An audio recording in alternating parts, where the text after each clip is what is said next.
합심이 가능한 일일까요? 어렵습니다. 왜냐하면 하나의 마음을 갖는 것이 사실은 거의 상당히 어렵거든요. 왜냐하면 똑같은 거를 보더라도 다르게 이해하고 사람의 성정과 상황과 상태에 따라서 완전 다른 반응, 이해도 하기도 하고요. 그래서 사실은 합심이라는 것 자체가 어떻게 보면 의지나 아니면 노력을 통해서 쉽게 이루어지는 일이 아니죠. 그리고 특히 사단의 마귀의 이름의 뜻이 뭐예요? 분리시키거든요. 끝없는 분리를 통해서 분열을 통해서 하나님의 것을 상실하도록 계속 속이죠. 그래도 이번에 우리 장로님 저한테 미국에서 연락 오셔가지고 그 카톡 보내주셨잖아요. 그 카톡의 내용이 이제 쉽게 얘기하면 그 이상한 소문 듣고 다락방 나간 사람이 김상범 목사님 막 이름 얘기해가지고 얘기를 했단 말이에요. 제가 어이가 없었지만 확인해야 될 것 같아서 그리고 경고를 해야 될 것 같아서 쉽게 얘기하면 이게 다락방 나간 사람이 다락방 막 비난하면서 김상범 목사한테도 얘기했더니 김상범 목사도 자기도 나가고 싶은데 내가 월급 받고 살아야 되니까 못 나간다 이렇게 표현했다는 거예요. 그때 알류 막 미친 듯이 진행하고 있을 때 요즘 김상범 목사님 거의 남미 쪽으로 문 계속 열려가지고 멕시코 계속 순회 사역하고 제자 세우고 현지 전도동 일으키고 역사 이끌고 계시네요. 그래서 내가 알류 때는 말하면 안 될 것 같아서 왜냐면 워낙 쉽잖아요. 그래가 내가 마치고 난 다음에 딱 전화했어요. 바빠 목사님 미국에서 전했더니 목사님 그래서 내가 우리 한국의 중직자 장로님께서 이렇게 연락을 해주셨는데 당연히 말도 안 되는데 목사님 이렇게 이용하고 있는 것 같다고 그랬더니 안 그래도 연락이 왔다는 거예요. 그 부부랑 친하냐면서 막. 그럼 왜 물어보지 이렇게 했다고 하는 거예요. 안 되겠다면서 반드시 연락하시라고. 사단의 경관진을 무너뜨려야 된다고. 악용하지 못하도록 하라니까 목사님도 알겠다고 그랬는데. 제가 보면 끝없이 사단은요 여러 가지 마음을 통해서 하나님의 것에 합심하지 못하도록 계속 만들어요. 내 상태, 내 감정, 사람의 소리에 갇혀서 하나님 말씀 듣지 못하도록. 그래서 끝없는 사단은 분리의 여정 속으로 우리 삶을 끄죠. 그래서 이번에 안류 박사원에서 새로운 단어가 아니라 정시기도에 대해서 설명을 하셨는데 완전 다른 개념으로 이번에 주셨거든요. 그래서 오늘 제목이 뭐냐면 모든 흐름을 바꾸는 정시기도예요. 자, 우리가 사도행전 1장 14절을 보지만 뭐합니까? 다 같이 모여서 기도하는데 이게 합심기도잖아요. 근데 합심기도이면서도 개인기도예요. 그렇죠? 중요한 건 뭐예요? 중직자 나에게 합심할 수 있는 영적인 힘 합심이 마음을 하나로 모으니까 기도하는 게 아니에요. 기도하면 하나님이 하나 될 수 있는 마음을 주시는 거거든요. 그럼 중요한 게 뭐예요? 우리한테 영적인 힘이 있어야 돼요. 어떤 힘입니까? 다른 것 아니에요. 정시기도라는 시간을 정해놓고 기도하는 게 아니라 언약을 붙잡고 기도할 때 하나님이 한 마음을 허락하시는 거예요. 합심의 은혜를. 그래서 중요한 것은 무엇입니까? 너무 간단한 답이지만 우리에게 되게 어려운 거죠. 중직자 여러분들께서는 말씀을 붙잡고 기도하셔야 됩니다.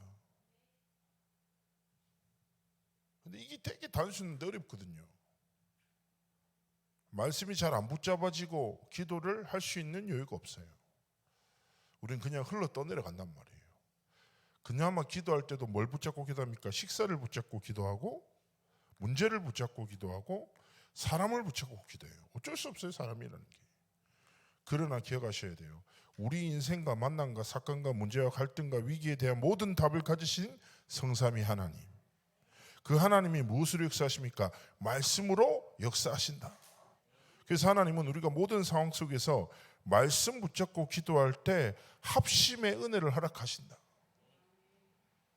자, 사도행전 1장의 배경이 결국 그거예요. 뭡니까? 그리스도께서 부활하신 후에 정말 불안하고 불확실한 삶이 펼쳐나간 거예요. 뭐냐? 지도자는 사라졌는데 삶의 문제는 여전해.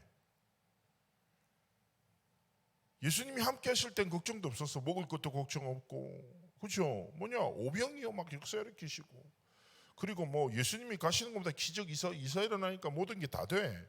딱 사라지니까 어떻게 되겠냐고요. 예수님이 떠나시면서 한 가지를 뚝 던졌어요. 그게 뭐냐면 하나님의 언약, 사도행전 1장 8절을 딱 던지는 거예요. 뭔지 한 번도 경험 못 해봤어.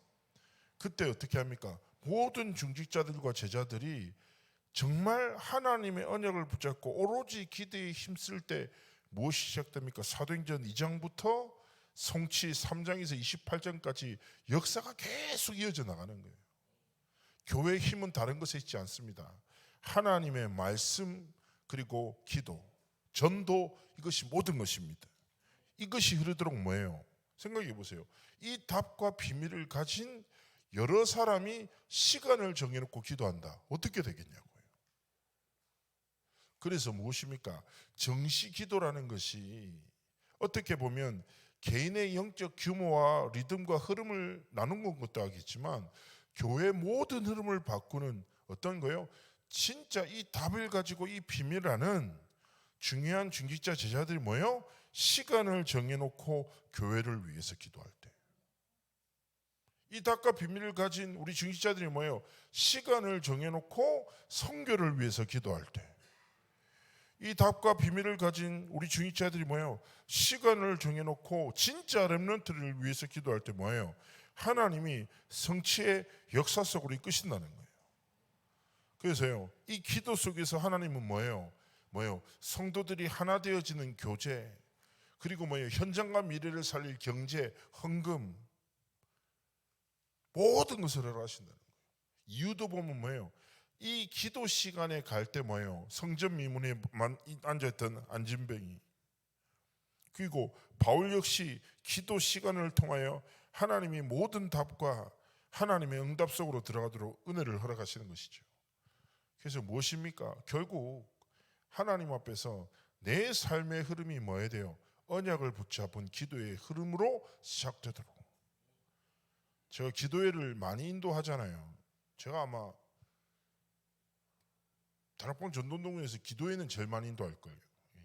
기도 인도하다 보면 이제 제가 옛날 되게 그런 거 있잖아요. 선생님들이 다 보인다. 누구 뭐 하는지 내가 모르는 줄 아나? 이렇게 하잖아요. 그게 저 이해가 되더라고요. 아무리 사람 많아도 기도한 놈들 안 한 놈들 다 보이더라고요. 근데 제가 청소년 수련 딱 인도하다 보면요, 처음에 딱 시작할 때 기도 그런 거 하잖아요. 기도하잖아요. 그럼 기도 안 하는 애들이 거의 한 70% 이 정도 돼요. 안 해요, 애들 기도. 저희 사역팀은 진짜 영적인 경관신을 깨뜨리는 사역하거든요. 기도에 딱 나중되면요, 거의 80% 90% 기도예요. 영적 흐름이 뒤바뀌면서 기도할 수밖에 없는 성령의 역사 속에 계속 들어가지는 거예요. 그럼 그런 흐름을 만드는 게 누구냐고요? 30%의 사람이라니까. 30%의 렘넌트들이 기도 시작하죠. 기도의 불길이 막 번지면서 사단의 경관진, 다친 마음 다 무너뜨린다.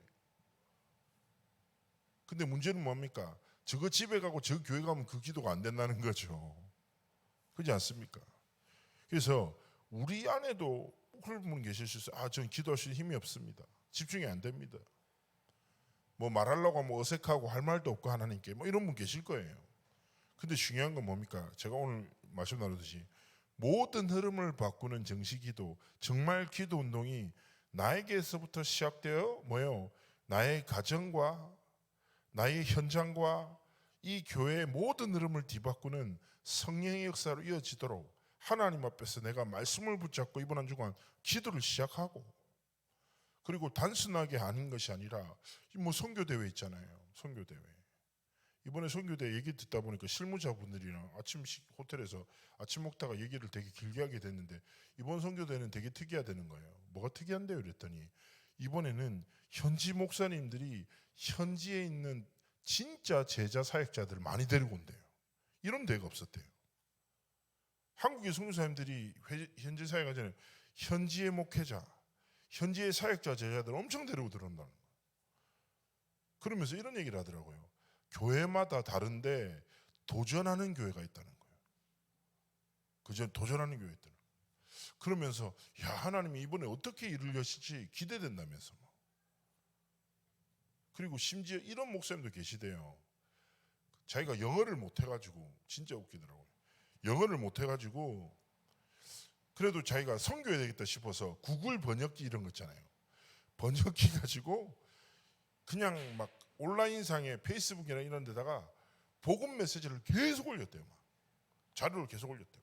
근데 갑자기 DM 개인 메시지가 오기 시작했대요. 이 나라 저 나라 이 나라 저 나라 해서. 그러다가 나이지리아 목회자들이랑 연결된 거예요. 그래서 이분이 지금도 영어를 못해요. 근데 번역기 돌려서 이 사람과 다락방해. 그래서 이번에 나이지리아에서 목회자 3명을 초청했대요. 그래서 내가 이야, 그게 근데 참 대단하고, 그렇죠? 뭐 언어의 문제겠습니까? 성령께서 역사하신 거고. 나이지리아 목사님 3분 구글 번역기를 통해서 복음 듣고 다락방하다가 이번에 선교대회를 참여하신다고. 야, 내가 들으면서 야, 그 목사님의 믿음이 대단하고 놀랍고 신기하다. 그러면서 하나님 이렇게도 문을 여시네, 감사하기도 하고. 그러면서 제 마음에 이런 딱 자연스럽게 생각 들더라고요. 아, 그래, 우리의 삶에 뭡니까? 교회와 전도와 선교와 렘넌트 운동을 향하여서는 뭐예요? 도전해야 돼요. 도전을 하고, 이번에 말씀 제목 뭡니까? 그릇 준비 아닙니까? 그릇 준비. 237 치유 서밋을 향한 그릇 준비하려면 하나님 앞에서 내 틀을 깨뜨리고 하나님 앞에 영적 도전을 통하여 응답을 누리기 원하시는 거예요. 하나님 앞에서 이것을 두고 뭐예요? 우리가 뭡니까? 말씀 붙잡고 전도와 선교를 붙잡고 정식기도 시작하고, 그리고 가능하다면 이번 주부터 매일 저녁 한 10시 정도에 선교 대회를 위해서 좀 기도하고 777을 두고 좀 기도하고, 그래서 좀 흐름을 두고 계속 우리가 하나님 앞에 교회를 두고 위해서 기도하고, 하루는 교회를 위해서 기도하고 선교대회를 위해서 기도하고, 그리고 다락방 전도운동을 위해서도 기도하고. 진짜 시간표예요. 지금 끝없는 사단이 분열시키고 분리시키고 거짓말하는 진짜 거짓 사단의 역사가 있거든요. 무너뜨리는 진짜 기도 시작해야 될 것 같아요. 그래서 하나님 앞에서 이 영적 사실과 비밀을 아는 우리 중시자들이 정말 하나님의 말씀을 붙잡고 정시로 기도할 때 하나님이 행하시는 크고 놀라운 일들을 체험하는 승리의 날 되기를 주의 손으로 축복합니다. 우리 주일을, 오늘 예배를 두고 주실 말씀을 두고 우리 하나님 앞에 개인적으로 기도로 준비하시도록 하겠습니다.